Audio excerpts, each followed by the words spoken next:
ಬೆಂಬಲ ಬೆಲೆಯಲ್ಲಿ ರಾಗಿ ಖರೀದಿಸುತ್ತಿರುವ ಕೇಂದ್ರಕ್ಕೆ ಸಂಸದ ಶ್ರೇಯಸ್ ಎಂ ಪಟೇಲ್ ಭೇಟಿ ನೀಡಿದರು. ಚನ್ನರಾಯಪಟ್ಟಣದ ಎಪಿಎಂಸಿ ಆವರಣದಲ್ಲಿನ ರಾಗಿ ಖರೀದಿ ಕೇಂದ್ರಕ್ಕೆ ಸಂಸದರು ಭೇಟಿ ನೀಡಿ ರೈತರ ಸಮಸ್ಯೆ ಆಲಿಸಿದರು. ಮಾಜಿ ಶಾಸಕರಾದ ಸಿಎಸ್ ಪುಟ್ಟೇಗೌಡ, ಎಂಎ ಗೋಪಾಲಸ್ವಾಮಿ, ನಗರ ಯೋಜನಾ ಪ್ರಾಧಿಕಾರದ ಮಾಜಿ ಅಧ್ಯಕ್ಷ ಅಣತಿ ಆನಂದ್ ಸೇರಿದಂತೆ ಕಾಂಗ್ರೆಸ್ ಪಕ್ಷದ ಮುಖಂಡರು, ಆಹಾರ ಮತ್ತು ನಾಗರಿಕ ಇಲಾಖೆಯ ಅಧಿಕಾರಿಗಳು, ಎಪಿಎಂಸಿಯ ಅಧಿಕಾರಿಗಳು ಇದೇ ವೇಳೆ ಉಪಸ್ಥಿತರಿದ್ದರು.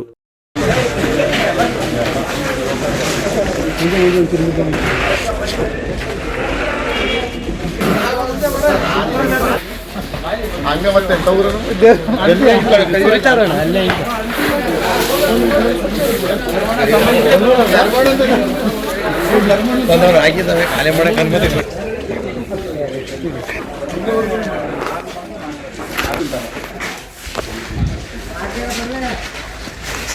ನಮ್ಮ ಒಳಗಾಗ್ತಾ ಇದ್ದೊಳೆ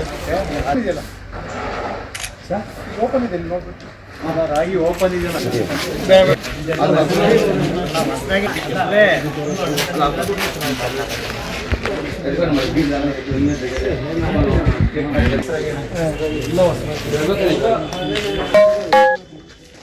ನಾವು ಸಹ ಸದನದಲ್ಲೆಲ್ಲ ನಾವು ಪ್ರಸ್ತಾಪಿಸಿದಾಗ ನಾವು ರಾಗಿನ ಉತ್ತೇಜನ ಮಾಡಿ, ಯಾಕಂದರೆ ಇಡೀ ಇವತ್ತು ಬರೀ ಕರ್ನಾಟಕ ಅಲ್ಲ, ಇಡೀ ದೇಶಾದ್ಯಂತ ರಾಗಿ ಬಗ್ಗೆ ಅದರದೇ ಆದಂತಹ ಒಂದು ಶಕ್ತಿ ಇದೆ ಅನ್ನೋದು ಇಡೀ ದೇಶಕ್ಕೆ ಗೊತ್ತಾಗಿದೆ. ಹಾಗಾಗಿ ರಾಗಿ ಬೆಳೆನ ಪ್ರೋತ್ಸಾಹ ಮಾಡುವಂಥ ಕೆಲಸವನ್ನು ರಾಜ್ಯ ಸರ್ಕಾರ ಆಗಿರ್ಬೋದು, ಕೇಂದ್ರ ಸರ್ಕಾರ ಎಷ್ಟು ಒತ್ತನ್ನು ರಾಗಿ ಬೆಳೆಗಾರರಿಗೆ ರಾಗಿ ಬೆಳಲಿಕ್ಕೆ ಕೊಡಬೇಕು ಅಂತ ನಾನು ಸಹ ಒಂದು ಮನವಿಯನ್ನು ಮುಂದಿನ ದಿನಗಳಲ್ಲಿ ಮಾಡ್ತೀನಿ. ಹಾಗಾಗಿ ಒಂದು ಉತ್ತಮವಾದಂತಹ ಕಾರ್ಯವನ್ನು ಇವತ್ತು ರಾಜ್ಯ ಸರ್ಕಾರ ಹಮ್ಮಿಕೊಂಡಿದೆ. ಇದನ್ನು ಸದುಪಯೋಗಪಡಿಸ್ಕೊಳ್ಳೋಕ್ಕೆ ರೈತರು ಸಹ ತಾಳ್ಮೆಯಿಂದ ಅವರು ಹಾಕೊಂಡಂತಹ ದಿನದಂದು ಬಂದು ಇಲ್ಲಿ ವಿತರಣಾ ಕೇಂದ್ರದಲ್ಲಿ ಎಲ್ಲ ಜನಜಂಗುಳಿಯಾಗಿದೆ.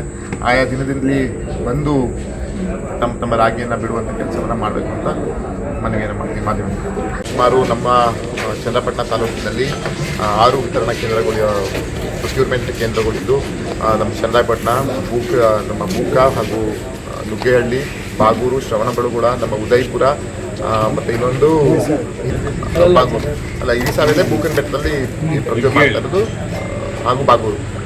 ಇಷ್ಟು ಕಡೆ ನಾವು ಪ್ರೊಕ್ಯೂರ್ ಮಾಡ್ತಾ ಇದ್ದೀವಿ ರಾಗಿನ. ಅದರಲ್ಲಿ ನಮ್ಮ ತಾಲೂಕಿನಲ್ಲಿ ಇಲ್ಲಿವರೆಗೂ ರಿಜಿಸ್ಟರ್ಡ್ ಕ್ವಾಂಟಿಟಿ ಬಂದು ಒಂದು 64,179 ಕ್ವಿಂಟಾಲ್ ರಾಗಿಗೆ ಖರೀದಿಗೋಸ್ಕರ ನಾವು ರಾಗಿ ಕೊಡ್ತೀವಿ ಅಂತ ರೈತರುಗಳು ರಿಜಿಸ್ಟರ್ ಮಾಡಿಕೊಂಡಿದ್ದಾರೆ. ಇಲ್ಲಿವರೆಗೂ ಸುಮಾರು 12,980 ಕ್ವಿಂಟಾಲಷ್ಟು ಪ್ರೊಕ್ಯೂರ್ ಮಾಡಿದ್ದಾರೆ ರೈತರು. ಈ ತಿಂಗಳು ಕೊನೆಗೆ ಲಾಸ್ಟ್ ಡೇಟನ್ನು ಇದೆ. ಆದರೆ ನಾವು ಟಾರ್ಗೆಟನ್ನು ರೀಚ್ ಮಾಡಬೇಕಾಗಿರೋದ್ರಿಂದ ಸುಮಾರು 64,000